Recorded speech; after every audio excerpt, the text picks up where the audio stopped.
이어서 이제 예루살렘에 있었던 바울의 이야기를 보게 됩니다. 바울이 예루살렘에 도착했고요. 모든 사람의 예언과 또 바울의 예상처럼 소요에 휘말리게 됩니다. 그 소요가 얼마나 컸는지 바울이 무리들에게 끌려서 얻어맞고 또 여러 가지의 억울한 일을 당하는 이 상황을 겪었는데요. 오늘은 그 이후에 이제 바울이 천부장, 그러니까 로마의 군인과 엮여서 어떤 일이 일어났는지 또 이런 모습을 드러내고 있습니다. 우리 함께 우리 37절의 말씀을 같이 한번 읽어보도록 할까요? 시작. 바울을 데리고 영내로 들어가야 할 그때에 바울이 천부장에게 이르되 내가 당신에게 말할 수 있느냐? 이르되 내가 헬라 말을 아느냐? 당연히 소요가 나고 이게 복잡하니까 이제 군사적인 개입이 일어나게 된 거죠. 천부장이면 1000명의 군인들을 이렇게 주관하는 사람이니까 이제 보통 사람은 아닙니다. 그런데 이 사람이 이 상황을 이제 해결하기 위해서 바울을 데리고 그리고 바울을 정리하려고 더 큰 일이 있기 전에 그렇게 준비를 했는데 바울이 갑자기 천부장에게 묻습니다. 나한테 말할 기회를 좀 주시지요? 라고 묻습니다. 그랬더니 천부장이 헬라 말을 할 줄 아네? 이러면서 이제 바울에게 묻기 시작하는데 38절에 보면 천부장의 얘기는 결국 이겁니다. 네가 그 사람 아니야? 여기서 말하는 그 사람이라는 것은 광야로 가던 애굽인이라고 나옵니다. 이제 요세푸스의 이 글을 보면은 이 즈음에 이제 애굽 출신 사람이 이스라엘 사람들을 선동하고 이제 그들을 이제 현혹해 해서 한 거의 몇천 명의 사람들을 데리고 광야로 나가고 그들 중에 또 몇백 명을 데리고 다시 감람산에 와서 소요를 일으키고 폭동을 일으켰다는 이 기록이 있습니다. 그것은 이제 당시 유대 총독에 의해서 진압이 되긴 했는데 그러고 나서 이제 몇백 명의 사람들이 이제 처형을 당하게 되었죠. 사람들이 많이 모여 있었고 막 웅성웅성하고 폭력이 오고 가니까 이 천부장은 그러한 일들이 또 다시 일어나서 자기가 책임져야 되지 않을까 하는 생각에 이제 바울을 너는 도대체 정체가 뭔지를 물어보게 됩니다. 그랬더니 바울이 자기의 정체를 이렇게 밝히는데요. 39절을 한번 보실래요? 나는 소읍이 아닌 길리기아 다소 시민이다. 여기서 말하는 소읍이라는 것은 못 사는 동네 혹은 반동과 소요를 일으키는 사람들의 동네라고 볼 수 있다면 이 길리기아 다소는 여기에 비해서는 훨씬 더 분위기가 좋고 또 있는 사람이 살던 동네였습니다. 그러니까 나는 그런 사람 아니다 라고 이야기를 하면서 지금 이 바울이 뭐라고 그러냐면 청컨대 백성에게 말하기를 허락하라. 그러니까 이러한 상황 속에서도 바울이 자기에게 주어진 기회를 통해서 말을 하게 됩니다. 그래서 천부장은 이렇게 얘기를 하는데요. 우리 함께 40절의 말씀을 같이 한번 읽어보도록 하지요. 시작. 천부장이 허락하거늘 바울이 층대 위에 서서 백성에게 손짓하여 매우 조용히 한 후에 히브리 말로 말하니라. 여기에서 되게 중요한 것 하나는 사람들 위에 올라갔고 백성들에게 손짓해서 아마 이렇게 하지 않겠습니까? 그리고 조용히 한 후에 히브리 말로, 헬라 말이 아니라 히브리 말로 사람들에게 자기가 전하고 싶은 말을 전하게 되죠. 그런데 이 앞에 우리가 말씀에서도 봤지만 이 당시 이제 바울은 많이 얻어맞고 그리고 사람들에게 봉변을 당한 상황이었어요. 그런데 그 얻어맞고 봉변을 당한 상황 속에서도 바울이 너무 침착하죠. 올라가고 손짓하고 조용히 시키고 말을 전하고 그렇다면은 이 이야기를 통해서 우리는 바울의 예루살렘에 오게 된 목적을 보게 됩니다. 왜 왔을까? 와서 얻어맞은 것도 알고 문제가 생길 것도 알고 자기의 신분에 위협이 될 것도 알음에도 불구하고 바울이 이곳에 도착했던 이유는 바로 백성들에게 하나님의 말씀 예수 그리스도를 전하기 위해서다. 우리는 알지요. 때를 얻든지 못 얻든지 우리가 증거를 해야 된다. 왜냐하면 우리는 부활의 증인이요 예수 그리스도의 복음에 산 사람이기 때문인데 바울이 바로 이것을 우리에게 그대로 보여주고 있습니다. 심지어 상황이 좋지 않아도 얻어맞아도 그리고 자기가 지금 죽음의 위협 앞에서도 할 말은 하고 전할 말은 전하는 이 사명에 가득한 바울의 모습을 보게 되죠. 기독교인들, 크리스천이라고 말하는 사람들, 우리가 한국 교회는 좀 많이 변질이 돼서 예수 믿는 사람들은 예수 믿고 복 받고, 예수 믿고 잘 살고, 예수 믿고 잘 되고, 여기에 초점이 많이 맞춰져 있습니다.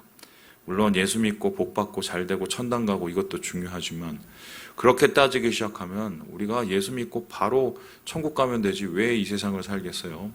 우리가 여기서 사는 이유는 사명 때문에 사는 겁니다. 그 사명이라는 것은 바로 부활의 증인이요 예수 그리스도를 전하는 사람이요 복음을 나타내는 사람이죠. 여러분 그 사명 바울과 같은 사람이 또 있었죠. 우리 아는 토마스 선교사님 기억해 봅시다.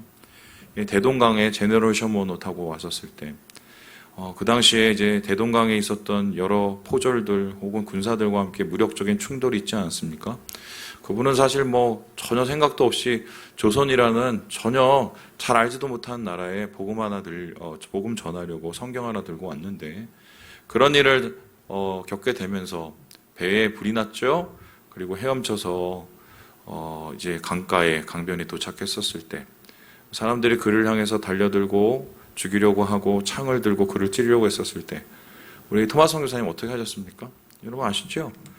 예, 성경책을 이렇게 내밀었어요. 마지막 그 순간까지.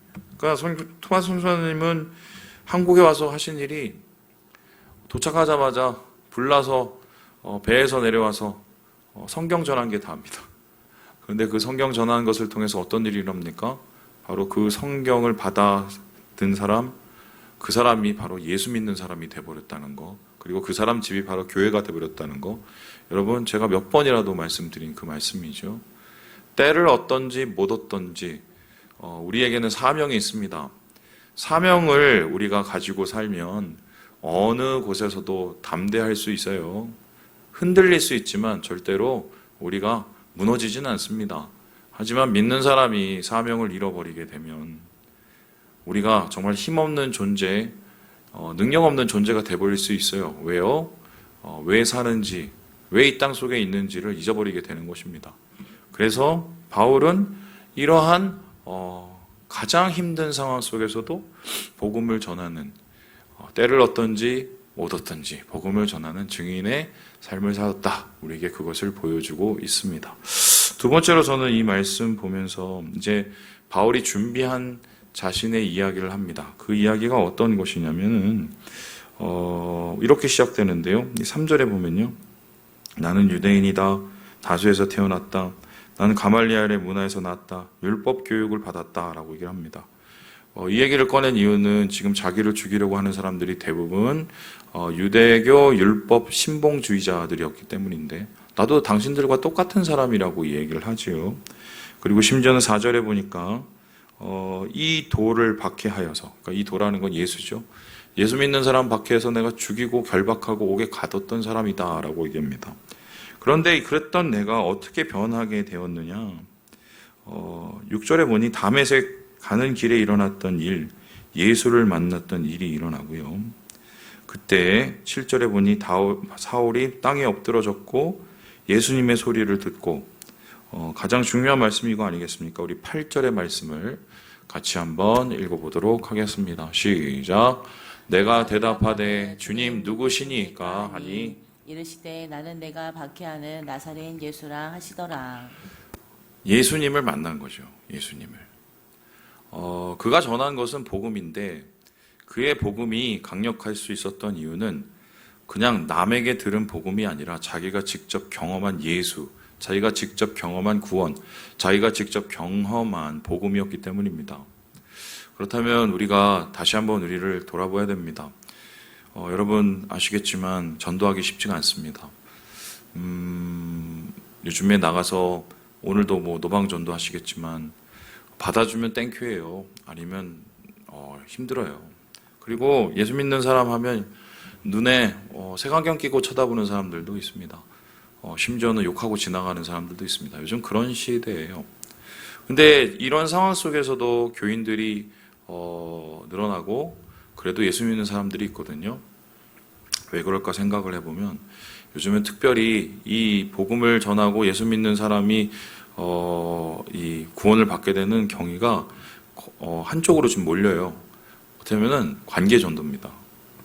나를 통한 누구, 나를 통한 그 어떤 사람. 그 소리는 뭐냐면 내가 복음이 돼야 돼요. 내가. 예. 다른 사람이 아니라 내가 내 안에 예수에 대한 만남, 확신, 그 복음이 있어야 누군가에게 그것을 전합니다. 여러분 학식 있는 사람들이 말씀 잘 전한다고 사람들이 그 말씀에 감동을 받고 변화될 것 같습니까? 뭐 잘 말 주변이 좋으신 많은 목사님들 있지만 그 이야기 듣고 웃고 또 즐겁게 갈 수는 있지만 그 말씀 때문에 예수 믿는 사람 그렇게 많지 않을걸요. 뭐 이런 거 아니겠어요? 저 사람이 예수 믿는 사람이었구나. 와, 저 사람이 저렇게 변했구나. 이런 거죠. 제가 저희 집 얘기해드리면 저희 아내 집, 저희 장인어른이 이제 장로님이셨고 이제 은퇴하셨고 또 저희 장모님도 또 권사님이시고 지금 또 이제 목회하시려고 준비하시는데 원래 예수 믿는 집안이 아니었습니다. 어떻게 예수를 믿게 되었나?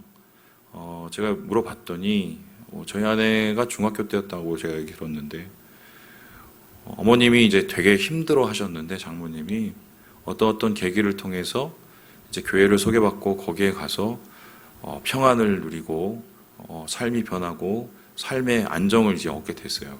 그러고 나서 장인어른이 우리 장로님이 그 모습을 보고 교회를 다니셨대요. 아내가 변한 그 저 도를 내가 믿어도 되겠다. 이렇게 하셨답니다. 그리고는 모든 가족이 이제 교회 다니게 되고 또 이제 크리스찬 가정이 되고 또 중직자가 되고 이렇게 된 거죠. 결국은 그래요. 우리가 복음이에요. 결국. 때를 얻든지 못 얻든지 우리가 예수를 전할 수 있는 이유는 내가 복음, 내 안에 있는 복음이기 때문입니다. 그래서 좀 서툴러도 상관이 없어요. 모자라도 상관이 없어요. 여러분 여기에 나오셔서 예배 드리는 이유가 뭡니까? 여러분이 만난 예수님, 여러분이 만난 복음, 여러분이 지금 함께 하고 있는 그 말씀이 있기 때문이 아니에요? 그게 좀 어설프고 서툴러도 그게 진짜라면 자연스럽게 흘러나옵니다. 왜요? 내 삶이 그 안에 담겨있기 때문입니다. 그래서 오늘 이 바울의 이야기, 사실 이 다메섹 도상에서 일어난 이야기는 사도행전에서 벌써 3번째예요. 그러면 바울은 어디에 가도 맨날 이 얘기만 한 겁니다. 3번이나 기록한 겁니까? 더 하지 않았겠어요? 그 소리가 뭡니까? 바울의 이 전도가 능력이 있었던 이유는 이날 만난 예수, 이날 내가 변화된 그 삶, 그거예요. 그거. 그래서 바울은 지금 자신 있게 이 어려움 속에서도 예수를 증거하고 있다. 예수를 증거하고 있다. 오늘 말씀이 우리에게 시사하는 가장 큰 얘기다. 뭐 이렇게 말할 수 있겠습니다. 이제 와브라데이가 다가오고, 저도 압니다. 뭐 전도하는 거 쉽지 않고, 그리고 가족들 전도하는 거 정말 쉽지 않습니다. 교회 한번 데리고 나오려면 또 얼마나 안 입고 온 일들을 많이 시켜요. 알죠? 하지만 그 친구들, 그 가족들이 만일에 하나님께서 여러분에게 붙이신 사람이라면 나를 통해서, 우리를 통해서 꼭 들어야 될 복음을 듣지 못하게 된다면 여러분은 어떻게 하시겠습니까? 한번 좀 다시 고민해 봐야 될 것 같아요. 우리에게 남겨진 하나님의 은혜. 끝으로 제 얘기 하나 하고 좀 마치도록 할까요? 여러분 아시죠? 저한테 이제 정말 어렸을 때 중마고 있습니다. 3명이에요. 2명이죠. 저까지 3명이고. 한 친구는 이제 저 지방에서 물리치료하고 그 센터를 운영하고 한 친구는 이제 버스 운전하고 있습니다. 제가 예수 믿고 구원받고 또 목사가 되고 나서 그때부터 끊이지 않고 계속해서 기도하던 제목이 있습니다. 이 두 친구들 이제 예수 믿게 해달라고 계속 기도를 했어요. 그래서 이제 한 친구를 제가 우리 교회에 또 데리고 오고 밥도 사주면서 막 꼬시기도 하고 한 번 왔었어요. 예. 그런데 사실 그 지방에 있는 친구는 저는 좀 자신이 없었습니다. 왜냐하면 이 친구가 뭐 여기저기 관심이 많아서 뭐 예전에 무슨 뭐 단 이런 데도 가고 막 이상한 이런저런 뭐 또 유튜브도 쳐다보고 저한테 물어보길래 아 얘가 교회를 다닐 수 있겠어? 이렇게 생각을 했습니다. 그런데 그래도 뭐 기도 계속했어요. 계속했고 틈나는 대로 뭐 제 솔직한 얘기를 해줬죠. 목사로서 말고 저 인간 박성민으로서 그랬는데 이 친구가 이제 무슨 치료 센터 같은 거를 차렸어요. 그런데 하필이면 그 센터가 어디 있냐? 바로 교회 옆에다 차렸습니다. 그러려고 그런 게 아니라 어찌 하다 보니까 그 큰 공간이 필요했는데 그 큰 공간이 교회 옆에밖에 없었대요. 그래서 그 자기 직장이 바로 교회 옆입니다. 주차장 옆이에요, 바로. 그러면서 그 교회를 이제 몇 번 갔다고 얘기 들어서 야 신기하다 그랬습니다. 그런데 이제 올 초인가요? 이 친구한테 연락이 왔는데 성민아, 그래서 왜 했더니 감리교가 뭐냐? 갑자기 너 왜 나한테 왜 물어보냐? 교회를 나가기 시작했다는 거예요. 충격 먹었습니다. 충격 먹었어요. 예. 그리고는 제가 그저께도 전화를 했는데 야 누구누구야 너 아직도 열심히 다니니? 아 다닌다고. 그래서 뭐 이것저것 저한테 이제 물어보길래 제가 이렇게 따뜻하게 설명을 해줬어요. 몰라요. 그 사람이 어떻게 될진 진짜 모릅니다. 우리가 한 시간 한 분 때를 얻든지 못 얻든지 영혼에 대한 빚은 마음속에 지고 가야 돼요. 바울처럼. 그게 우리 사명입니다. 잊지 마시고 제가 뭐 아시죠? 와브라데이 많이 뭐 초청하고 이거 목적이 아니에요. 우리가 정말 예수님 안에서 사명자로 사는 게 목적입니다. 기억하시고 주님 안에서 주의 사명을 붙잡고 하나님의 나라를 이루어가는 우리 모든 삼일가족 되시길, 우리 모든 형제 자매들 되시길 주님의 이름으로 축원합니다.